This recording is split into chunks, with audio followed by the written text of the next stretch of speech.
Comment rebondir quand tout va mal? Cette vidéo est la deuxième de la série Comment activer votre potentiel de transformation. Il y a des moments où tout semble s'effondrer, des moments où le stress, la peur, l'incertitude prennent le dessus. Bonjour, je suis Patricia Mourlande, thérapeute intuitive. Ma chaîne est là pour vous qui êtes en recherche de solutions pour transmuter vos défis de vie et je vous accompagne à retrouver votre pouvoir intérieur en mettant à votre disposition des outils concrets et efficaces à actionner tout de suite. Abonnez-vous dès maintenant si vous êtes nouveau ou nouvelle ici et vous serez averti de chaque nouveau contenu. Quand tout va mal, on fonctionne en mode panique. On perd le contrôle et rien ne va plus. Pourtant, même dans ces périodes de tumulte, nous avons le pouvoir de reprendre la main et de créer en nous un apaisement immédiat.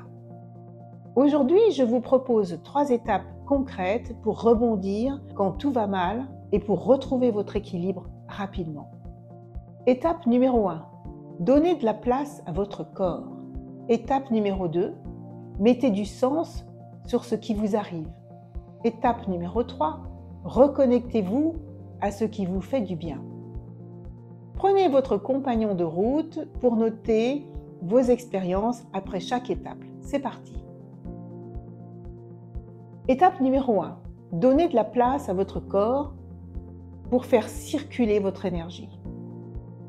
Quand nous sommes submergés, notre mental s'emballe. Il se crispe.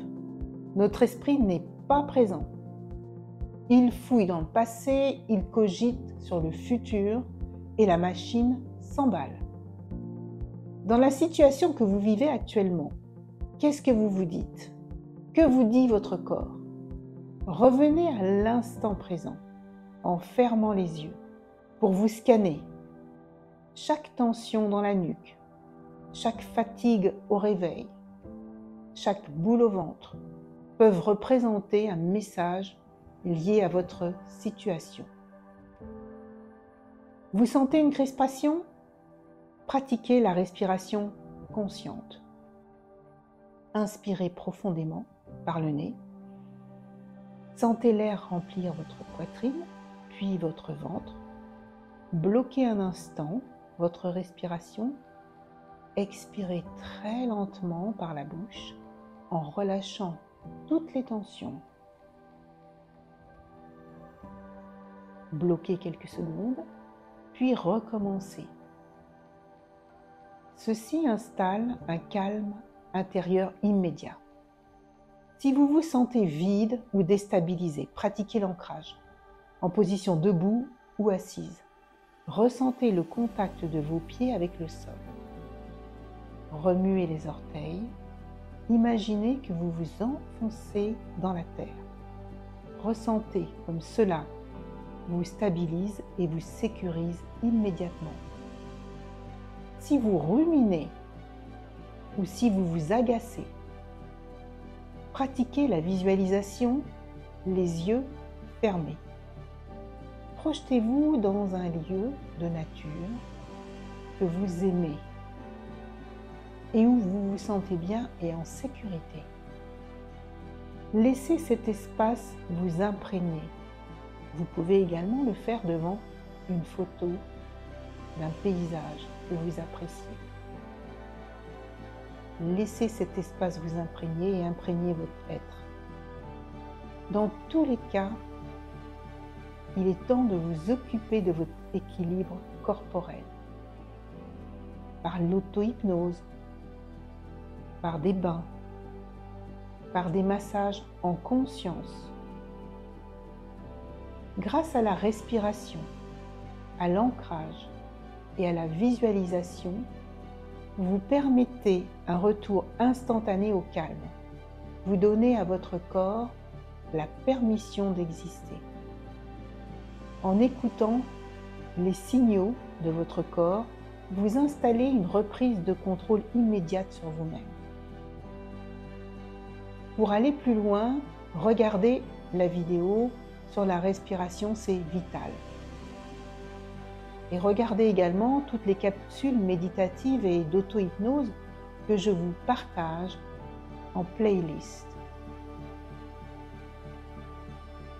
Étape numéro 2. Mettez du sens et choisissez votre manière de vivre l'expérience. Ce qui compte, ce n'est pas seulement ce qui vous arrive, mais c'est la manière dont vous traversez cette épreuve. Face à ce défi, demandez-vous quel sens je donne à cette expérience. Chaque situation porte un enseignement et des apprentissages, même si cela n'est pas évident sur le moment. Plutôt que subir, accueillez et posez une intention. Comment ai-je envie de vivre et de traverser cette épreuve?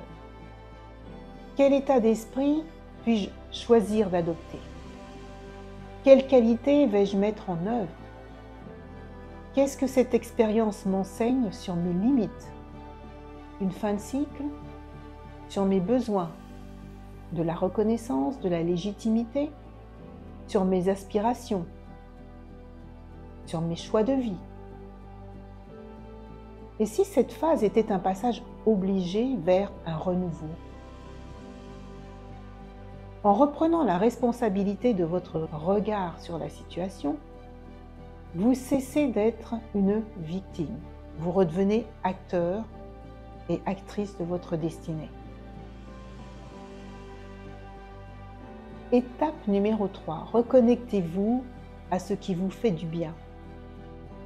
Quand tout va mal, notre attention est happée par ce qui ne va pas.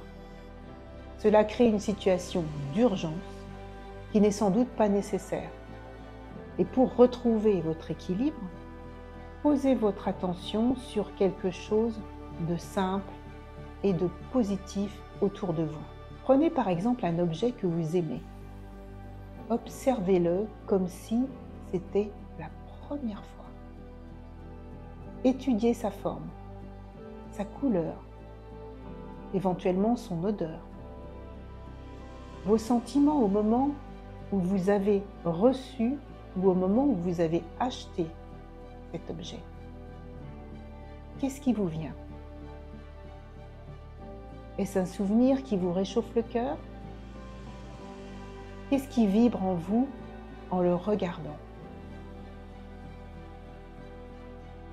Rappelez-vous ce que vous aimez faire, ce qui vous met en joie, ce qui vous ressource.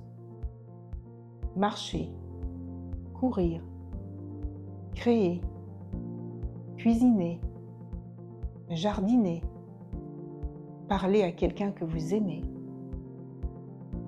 Connectez-vous à un animal, à la nature, à un arbre, une fleur, le ciel, les sons qui vous entourent, les couleurs qui vous entourent, les odeurs, et laissez cette beauté vous apaiser.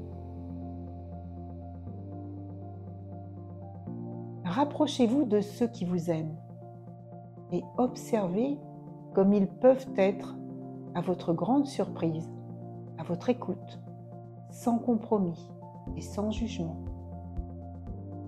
Nourrissez-vous de ces instants. C'est là que vous renaîtrez à vous-même. Et maintenant, posez une main sur votre cœur et ressentez pleinement ce moment. Laissez cette sensation positive grandir en vous, comme un point d'ancrage vers votre bien-être intérieur.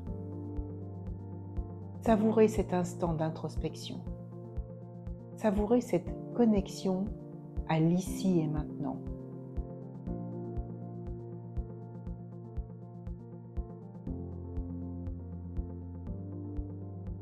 Notez vos ressentis dans votre carnet de route.